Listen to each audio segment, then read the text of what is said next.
Video के अंत तक बने रहिए।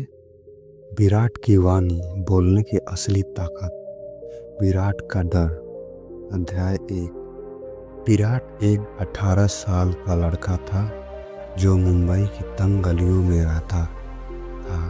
पढ़ाई में ज़्यादा अच्छा नहीं था, लेकिन बहुत होशियार था। उसे लोगों से बात करना बहुत पसंद था, लेकिन जब भी किसी बड़े ग्रुप या मंच पर बोलने की बारी आती, उसका दिल जोर जोर से धड़कने लगता। उसकी आवाज़ कांपने लगती और पसीना छूटने लगता। क्या तुम कभी बोल पाओगे?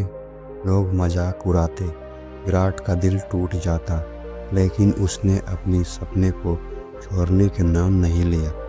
वह जानता था कि कुछ बड़ा करना है। वह हमेशा सोचता, मुझे एक दिन किसी बड़े मंच पर बोलना है। अध्याय 2। पहला मंच और पहली हार। एक दिन एक प्रतियोगिता हुई। विराट ने सोचा, आज मौका है खुद को साबित करने का। हिम्मत जुटाकर वह मंच पर चढ़ा, लेकिन जैसे ही उसने बोलना शुरू किया, शब्द निकल ही नहीं पाए। लोग हंसी में झूम उठे। विराट का चेहरा झुक गया, आंखों में आंसू थे। क्या मैं कभी बोलने में अच्छा नहीं बन पाऊंगा? वह खुद से यही सवाल कर रहा था। विराट उदास होकर नदी किनारे बैठा था। तभी एक शांत और मुस्कुराता हुआ व्यक्ति पास आया। वह व्यक्ति गौतम बुद्ध थे। बुद्ध ने देखा विराट का चेहरा गम से भरा हुआ था। वह धीरे से बोले, तुम्हें बोलने से डर लगता है या इस डर को जीतने से? विराट ने सिर झुकाते हुए कहा, मुझे शब्द ही नहीं मिलते।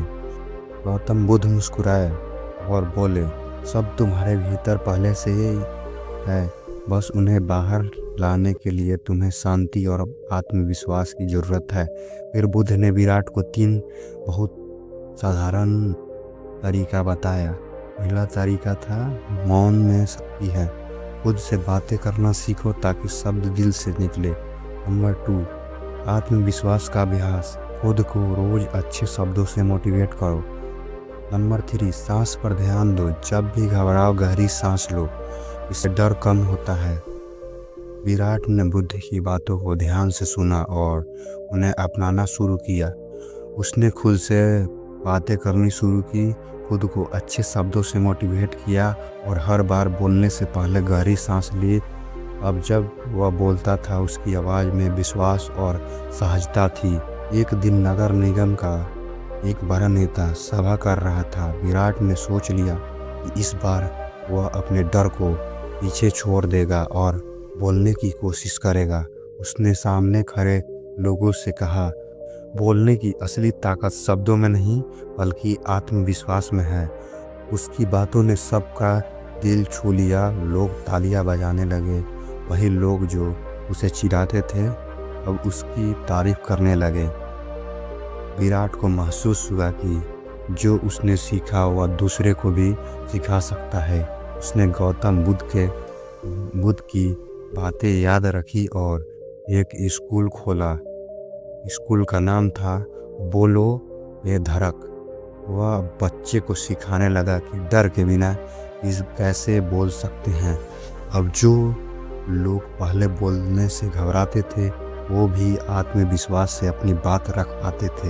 विराट को एक बड़ी कॉन्फ्रेंस में बोलने का मौका मिला। वहाँ बड़े बड़े नेता और बिजनेसमैन थे। विराट थोड़ा घबराहट महसूस कर रहा था, लेकिन उसने बुद्ध की दी हुई तकनीकों को याद किया। गहरी सांस ली और बोला, डर दिमाग का खेल है, लेकिन बोलने की असली ताकत दिल से आती है।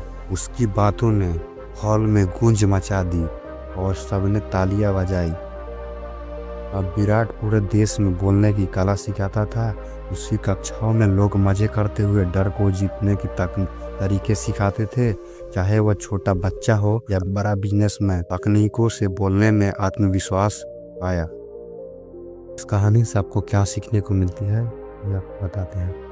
बोलने की कला कोई जन्मजात प्रतिभा नहीं बल्कि एक साधारण अभ्यास है। डर हमारे दिमाग का काम है, आत्मविश्वास से उसे हराया जा सकता है। शब्दों की असली ताकत आत्मविश्वास और शांति में है। में है, इसे समझो और सही तरीके इस्तेमाल करो। अब विराट सिर्फ एक गली का लड़का नहीं था, बल्कि एक आवाज़ बन चुका था। उसकी बोलो बेधड़क क्लास पूरे देश में मशहूर हो गई थी। जहां लोग पहले मंच पर कांपते थे, अब वे आत्मविश्वास से अपनी बात कहने लगते थे। एक दिन जब वह अपने स्कूल के बच्चे को बोलने की कला सिखा रहा था, तभी पीछे से एक जानी पहचानी आवाज़ आई, विराट, आज तुम्हारी आवाज़ में वह शांति और शक्ति है जिसे दुनिया सुनना चाहती है। विराट पीछे मुड़ा को देखा। गौतम बुद्ध खड़े मुस्कुरा रहे थे। विराट ने झुककर उन्हें प्रणाम किया और कहा, आपकी सिखाई बातें मेरे शब्दों में नहीं बल्कि मेरे काम में झलकती है। बुद्ध मुस्कुराए और बोले, वाणी की असली ताकत वही होती है जो दूसरे के जीवन में बदलाव लाए, और तुमने यह कर दिखाया। उस दिन विराट को एहसास हुआ कि बोलने की असली ताकत सिर्फ खुद को साबित करने में नहीं, बल्कि दूसरे को आगे बढ़ाने में। वाणी सिर्फ उसकी नहीं रही, बल्कि हर इंसान की ही हो गई जो अपने डर को हराकर अपनी आवाज़ दुनिया तक पहुंचाना चाहता था। वाणी वही जो दिल से निकले और दुनिया दिल को छू जाए। अगर आप भी अपनी आवाज़ को मजबूत बनाना चाहते हैं, मंच पर बिना डरे बोलना सीखना चाहते हैं, तो अभी से शुरुआत करें।